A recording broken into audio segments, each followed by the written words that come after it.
안녕하세요. 제도권 주식 분석입니다.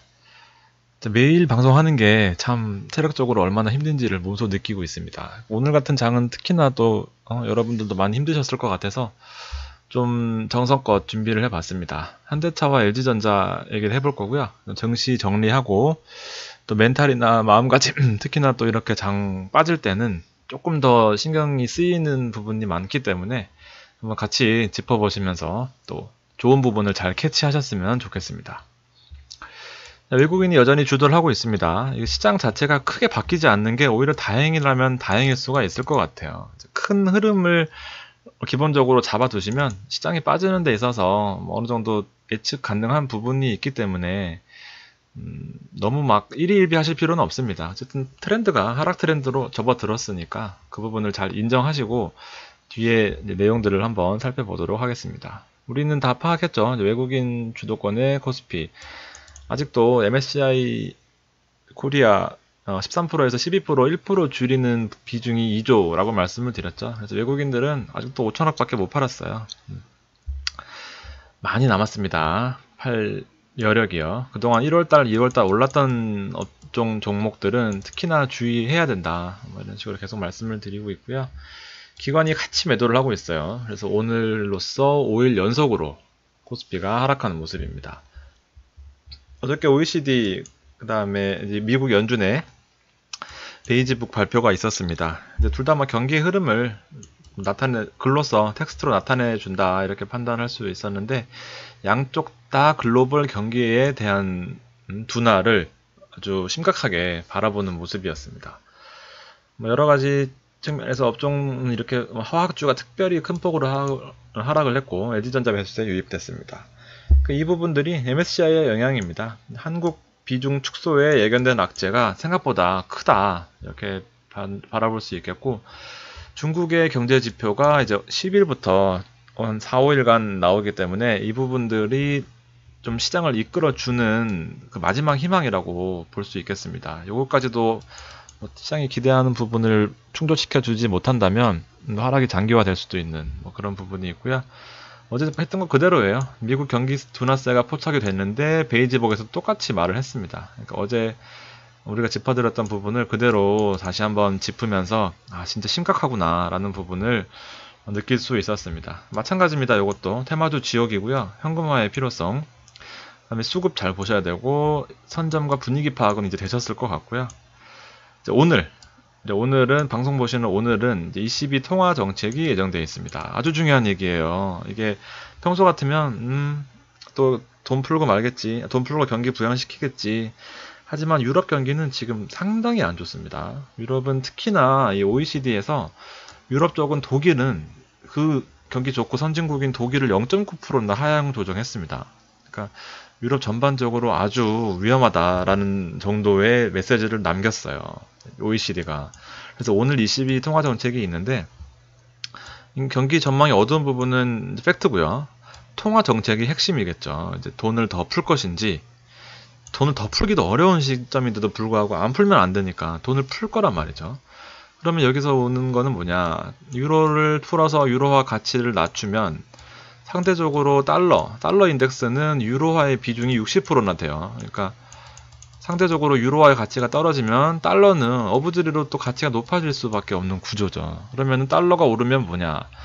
또 신흥국 우리나라, 그다음에 중국 증시에 부담이 되는 거죠. 전반적으로 아주 안 좋은 상황들이 동시다발적으로 터지고 있다 정도로 보시면 될 것 같고, 어저께 제가 마지막에 이제 테마주 이런 거 좀 하지 마시라고, 이런 거는 정말 단타로만 들어가라고, 들어가더라도 5분 내로 쇼부 치라고 제대로 들어맞았습니다. 3월 7일 오늘자고요. 1분 봉입니다. 여러 번 기회를 줬겠죠. 근데 단타 하실 거면은 진짜 아침에 들어갔다가 아침에 바로 나오시라고 이렇게 말씀을 드리는 이유들이 이렇게 있습니다. 하츠 미세먼지 관련주래요. 전 잘 모르겠습니다. 미세먼지 관련주로서 어저께 상한가 치고 오늘 비도 온다고 했는데 얼마나 더 이익 내실 거라고 아침부터 또 하츠 문의 많이 오시더라고요. 그러니까 좋다고 사셨겠죠. 근데 또 좋다고 했는데 이거 파실 수 있으셨을까요? 한 번도 기회를 안 줬습니다. 팔 기회를. 이쯤에 사셨던 분들은 못 팔죠. 이거 한 번도 팔 기회를 안 주는데요. 이럴 경우에는 아마 힘들다고 봐야죠. 내일도 다 물려서 또 자금들 다 여기 가 있을 거예요. 하츠뿐만 아니라 뭐 관련된 뭐 위닉스, 또 미세먼지 관련된 뭐 여러 가지 테마주는 잘 모르겠지만, 아무튼 이렇게 하시면은 힘들게 공부해서 우리 1%, 2%, 3%, 3%도 사실 정말 큰 수익률이거든요. 100만원, 1000만원이야 모르겠지만 1억 단위는 하루에 300만원씩 움직이는 금액입니다. 엄청 큰 금액이에요. 1%의 소중함을 느끼시는 게 사실은 가장 큽니다. 이거는 뭐 그냥 주식 기본적인 내용은 제가 한번 짚어드릴 건데 체력이 안 돼서 지금 준비를 못하고 있지만, 이 1%의 소중함을 아시는 분이 돈을 벌어요. 이거 10% 버는 것만 수익이다 하시는 분들은 빨리 이 세계를 떠나셔야 됩니다. 이건 절대 롱런 할 수가 없어요. 그러니까 수수료 떼고 1%에 대한 이 비중을 잘 개념을 익히시고, 어쨌든 이런 건 하지 마시라. 하시더라도 짧게 작은 규모로만 하시는 거예요. 중국 보겠습니다. 중국이 지금 완만한 상승세는 있어요. 어쨌든 왜냐, 여러 나라 다 안 좋지만 중국은 10일 경제에 대한 어떤 그런 부양책에 대한 기대감이 남아 있기 때문에 뭐 이렇게 일자로 보면은 완만한 상승세입니다. 큰 변동 없이 중국은 그나마 좀 견조하구나, 그래도 기대일 때가 있구나, 이 정도로 파악하시면 되고요. 미국이랑 우리나라는 다릅니다. 미국은 2700대에서 4일 연속 하락하고 있어요. 경기가 무조건 좋다고 하는 부분은 잠시는 접어두셔야 됩니다. 코스피 마찬가지고요. 코스피가 아주 안 좋은 흐름으로 가고 있어요. 근데 어중간한 흐름입니다. 이 갭에 대한 이 박스권이 무너지고 나서는 지금 어디까지 추락할지 모르는 그런 부분까지 왔습니다. 상대적으로 코스닥도 오늘 코스닥까지 하락을 하면서 조금 무서운 시장을 보여줬어요. 그동안 코스닥은 대형주, 중형주, 소형주 한 섹터들은 올라줬었는데 오늘은 셋 다 빠지면서 정말 갈 곳이 없어졌습니다. 이럴 때는 쉬어야 되는데 또 우리 보시는 분들 쉬지 못하기 때문에 저도 쉴 수가 없습니다.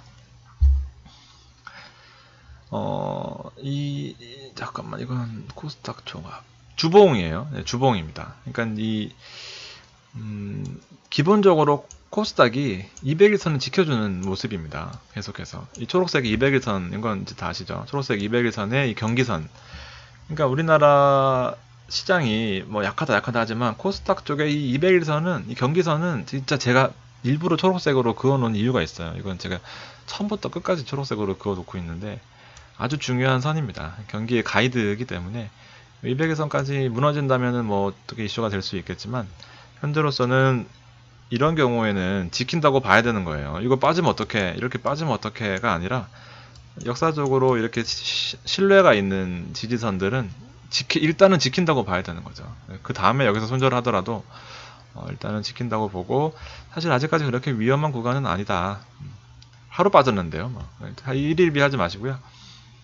3월 4일로 이제 줄였습니다. 앞에 그 업종 보시는 게 궁금하신 분들은 앞에 다른 유튜브 참고하시면 될 것 같고요. 다른 제 방송 3월 4일만 체크를 했습니다. 외국인 기관이 의약품 쪽에 앞에서 한 번도 보여주지 못했던 수급들을 한꺼번에 보여주면서 의약품 바이오가 치고 올라왔던 모습. 셀트리온과 헬스케어, 파맵신, 바이로메드, HLB 다 올라왔었어요.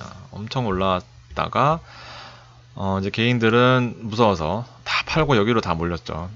코스피 대형주에 다 몰려 있었습니다. 아주 안 좋은 흐름이었고, 이제 그 다음날 외국인이 갑자기 포지션을 많이 줄였어요. 포지션을 줄이고 전반적으로 매수한 부분들이 없습니다. 본격적으로 매도세가 들어온 거죠. 그나마 기간이 버텨줬었고요. 업종별로도 눈에 띄는 부분이 없었어요. 은행주 조금 올랐었고, 뭐 나머지도 다 고만고만하게 기간 하루 수익률이 힘든 장이었죠. 눈에 띄는 부분이 없었습니다. 전기전자에는 뭐 거의 몰빵하다시피 개인들이 사고 있는 모습 이렇게 보여줬고요. 어저께는 결과적으로 기관이 바이오를 매도세, 그다음에 외국인도 비중을 줄이는 모습, 그래서 신호를 줬어요. 위험 신호를 제가 말씀드렸던 것 같아요. 바이오 쪽에 수급이 줄고 있다, 체크하시라, 가이드를 주는 겁니다. 전기전자 업종에, 대신에 전기전자 업종에 매도세가 약해지는 모습은 있었다, 이렇게 어저께 리뷰를 했었고, 결과적으로 오늘은 외국인이 큰 폭으로 매도를 했습니다. 하나도 수익 오늘 오른 업종이 없어요. 그나마 유통과 전기전자에 조금 오르고 나머지는 다 빠졌습니다. 정말 힘든 장이죠. 이렇게 되면 현금만 안 해놓고 비중만 크신 분, 뭐 거의 전 현금이 다 포지션에 들어와 있는 분들은 아주 버티기 힘드셨을 것 같습니다. 전기전자, 유통 이런 식으로 있고 유통에 조금 들어왔네요. 그나마 눈에 띄는 부분입니다. 이런 거는 체크를 하셔야 되는데 특히나 기관 화학을 완전 패대기를 쳤습니다. 그동안 좀 버텨주고 있었던 화학인데 그래서 유통업을 볼게요. 자, 오늘 유일하게 오른 유통업은 사실 내면을 까보면 유통업에 관련된 구성 종목입니다. 이렇게 보시면은 상위 몇 개 종목이 결과적으로 이 지수를 그나마 이끈 모습이에요. 많이 이끌지도 못했어요. 사실 0.3% 정도. 보시면은 상위 몇 개, 신세계 인터내셔널 같은 경우에는 뭐 뒤에 나오겠습니다. 호텔신라, 필라코리아. 뭐 나머지는 사실 고만고만하죠. 전반적으로 오른 종목을 찾기가 힘들었고요. 신세계 인터내셔널은 최근에 아주 이 유통업 쪽에서 대장 노릇을 톡톡히 하고 있어요. 이게 중국의 샤넬 통하는 뭐 상품이 있대요. 비디비치라는 뭐 그런 화장품인 것 같은데 대박이 났다고 합니다. 그래서 면세 시장 쪽에 입소문이 나서 뭐 아주 중국에서 큰 인기라고 합니다. 근데 이런 거는 사실 단기 이슈라기보다는 좀 중장기 이슈로 갈 가능성이 높았는데 뭐 제가 너무 늦게 파악했어요. 이걸 아무도 물어보신 분이 없었어요. 조금이라도 물어보셨었으면 제가 손님들 중에 이렇게 파악을 했었을 텐데 뭐 근데 한번 보세요. 이런 경우에는 보통은 더 가는 종목이 더 가는 경우가 많다고 했잖아요. 단기간에 끝날 이슈는 아닌 것 같습니다. 시장 한번 리뷰해 볼게요. 이제 기관 완전 매도세, 외국인들, 개인들은 현금화하기가 이렇게 어려워요. 빠지니까 싸다고 사는데 지금은 종목을 잘 고르셔야 되는 부분, 그리고 현금화가 아주 중요한 부분이었다라는 것을 또 놓치고 있는 부분이고요. 화학주에 특히나 많은 물량 쏟아냈다.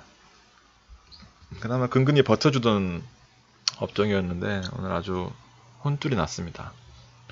운송장비 마찬가지고요. 운송장비는 그나마 조금 버텨주고 있습니다. 현대차가 희망이 있어요. 저는 현대차를, LG전자를 아주 좋게 보고 있습니다. 운송장비 같은 경우에는 또 했네. 넘어가겠습니다. 전기전자 업종도 개인들만 사는 모습. 조금 외국인 매도세가 약간은 가라앉은 모습이긴 한데 그래도 뭐 눈에 띄는 업종 분석은 사실 찾기 힘듭니다. 그래서 기관들이 뭘 사고 뭘 팔았는지 보시겠습니다. 이제 우리 LG전자는 아주 좋은 흐름으로 계속 유지해주고 있어요. 그리고 운송에 현대차 있고요. 호텔신라. 그러니까 우리가 그나마 LG전자, 현대차를 제가 며칠 전부터 말했는데 종목을 잘 피킹했다 이렇게 일단은 볼 수 있겠습니다. 왜냐하면 이제 전반적으로 이제 중국의 10일부터 경기 부양책이 예정되어 있는데 사실 특별히 눈에 띄는 업종들이 없었어요. 그런데 오늘 화장품주, 그 다음에 이 면세점주가 사실 유통주거든요. 유통업종입니다. 아까 신세계 인터내셔널 보듯이 유통이 있고 아모레퍼시픽, 엔터는 아닌데 어쨌든 약간은 이제 그쪽 수급으로 기대감을 약간은 가져가는 모습이에요. 중국 관련된 부분들이 물론 또 10일 이후에 중국 좋다고 나오면서 그때 들어가는 건 또 늦어요. 우리 타이밍은 사실 잘 했었는데 지금 다시 뜨고 있는 이 업종 하루 이틀 사이에 그런 분위기를 파악을 해야 되는 거지 뉴스 다 뜨고 나면 이미 늦습니다. 다 그래요. 그거는 뭐 반박의 여지가 없습니다. 그 화학주를 많이 팔았던 모습, 하이닉스랑 삼성전자는 맨날 치고박으면서 올라가기가 힘든 모습이죠. 계속 치고받고 하는데 개인들은 뭐 방향성을 잡기가 힘든 부분이죠. 계속해서 인버스를 사고 있어요. 외국인들은 보면 이제 기관이 상위에 있던 게 또 외국인들은 순매도에 있어요. 현대차 있고요. 삼성전기, LG생활건강 방금 보셨던 바이오를 팔고 있는 모습도 있고 서울반도체 오늘 많이 빠졌어요. 서울반도체 많이 빠졌고 그동안 많이 올랐던 게 오히려 더 빠지면서 좀 힘든 모습이었습니다. 그러니까 기관들이 사고 외국인들이 팔고 또 외국인들이 사는 걸 기관이 팔고 이러니까 방향성이 뚜렷이 없어요. 그래서 지금 특히나 외국인 같은 경우에는 이 뭐 금융, 바이오, IT, 운송 다 할 거 없이 다 팔고 바이오도 있고 많이 파는 모습, 힘든 장이다 이렇게 보시면 되겠습니다. 인버스가 자꾸 눈에 띄어요. 이제 어저께 인버스의 모습이었고요. 오늘 또 올랐습니다. 이게 또 야금야금 이렇게 계속 오르니까 자꾸 눈이 가네요. 한번 참고해 보실게요. 이것도. 그러니까 결론은 오늘 하루 종일 팔았습니다. 파란색은 개인이고요. 개인만 샀고, 빨간색의 외국인은 하루 종일, 기관도 하루 종일, 야금야금.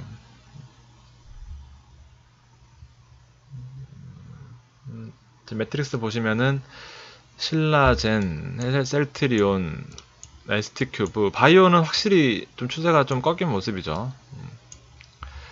삼성전기, 하이닉스랑 삼성전자가 계속해서 공방 벌이면서 치고받고 이렇게 하고 있고요. 하나투어, KB금융은 또 도지를 그렸습니다. 경기 방어주라서 빠질 때는 또 안 빠지네요. 애니소프트, 좋은 흐름 보이는 LG전자, 디스플레이, LG 이노텍이 있었는데 이제 비슷한 세 개라서 자리가 없어서 제가 네이버로 바꿔놨습니다. 삼성증권도 마찬가지고요. 좋은 흐름이죠. 지금 장에서는. 카카오는 많이 올랐던 부분을 반납하고 있는 모습이고요. 현대차는 괜찮은 것 같습니다. 네이버도 우리 서비스업 이제 네이버, 롯데정보통신 뭐 이렇게 말씀을 드리고 있는데 카카오랑 이 대형 우량주도 200에선 넘기가 이렇게 힘들어요. 200에선 근처에만 오면은 무슨 밑에서 뭘 끌어당기는지 계속해서 빼고 있습니다. 그래서 손절 라인을 일단은 200에선으로 잡고 좀 과감하게 베팅해도 될 구간인 것 같습니다. 조금 200에선에서 한 5% 정도 여유를 보시고 네이버도 저는 아주 저평가되어 있다고 판단을 하고 롯데정보통신 제가 그저께 말씀드렸다시피 개인들이 진짜 안 사는 종목 저희는 이제 다 말씀을 드리고 있죠. 이건 정말 펀드들은 이런 걸 산다. 서비스 업종 중에 대장 노릇을 톡톡히 하고 있습니다. 그러니까 지금 못 샀다고 왜 이제 얘기할가 아니라 또다시 서비스 업종이 돌아 나올 때는 이런 종목들을 잘 기억을 해 놓으셨다가 미리 선점해서 들어가 있어야 되는 거죠. 그러니까 어떤 종목이 어떻게 움직이는지를 잘 머릿속에 그려 놓으시라고 제가 차트를 이렇게 캡처해서 드리고 있는 겁니다. 이 2019년 1월 12월 말부터 계속해서 올랐던 종목의 흐름은 이렇게 보시면은 붉은색의 외국인이 세 달 내내 사고 있죠. 그냥 꾸준하게 사고 있습니다. 여기 한번 빠졌을 때 서비스 업종 돌아 나왔을 때거든요. 2월 말. 또 특히나 다시 더 사는 모습이 있습니다. 기간도 마찬가지고 꾸준하게 그냥 사고 있는 모습입니다. 이런 것들이 올라가죠. 현대차하고요. 개별 종목 장세이기 때문에 일단 종목을 피킹하는 게 제일 중요합니다. 현대차도 분명히 메리트가 있다 이렇게 판단하고 주봉으로서도 아주 정말 힘들었던 종목입니다. 주봉으로서 지금 뭐 몇 년째 형보하고 있어요. 그러면서 한번 이탈했다가 다시 치고 올라오는 데는 분명히 이유가 있고 현재로서는 현대차가 아주 좋은 흐름이에요.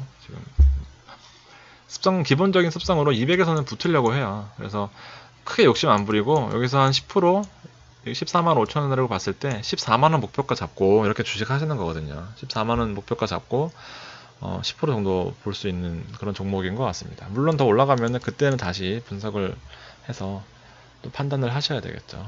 LG전자는 좋은 흐름 계속 나타내고 있고요. 200에서는 한번 넘봤습니다. 오늘 아주 효자 종목이에요. 그나마 다른 포트들 다 깨지는데 현대차랑 LG전자는 아주 종목을 잘 고른 것 같습니다. LG 디스플레이 마찬가지고요.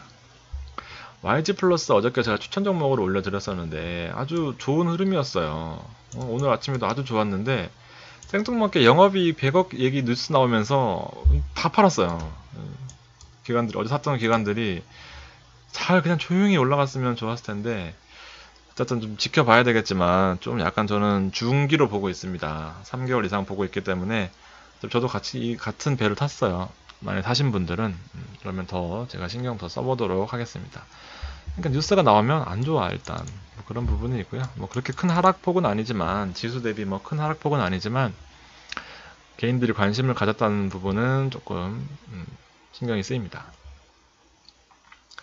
3월 증시는 이제 뭐 LG전자 디스플레이 해놨지만 분위기 파악이 우선입니다. 일단 지금 분위기는 어느 정도 파악이 되셨다고 보고요. 희망적인 측면은 3월 10일까지 3월 10일까지는 어쨌든 그 기대감이 시장을 좀 이끌어줄 가능성이 좀 크다 이렇게 판단을 하고, 결국에는 지금은 1, 2월 달과는 다르게 앞에 보셨죠? 지금은 수급 분석하는 게 사실은 큰 어떤 영향은 없어요. 큰 의미는 없어요. 왜냐하면 개별 종목 장세이거든요.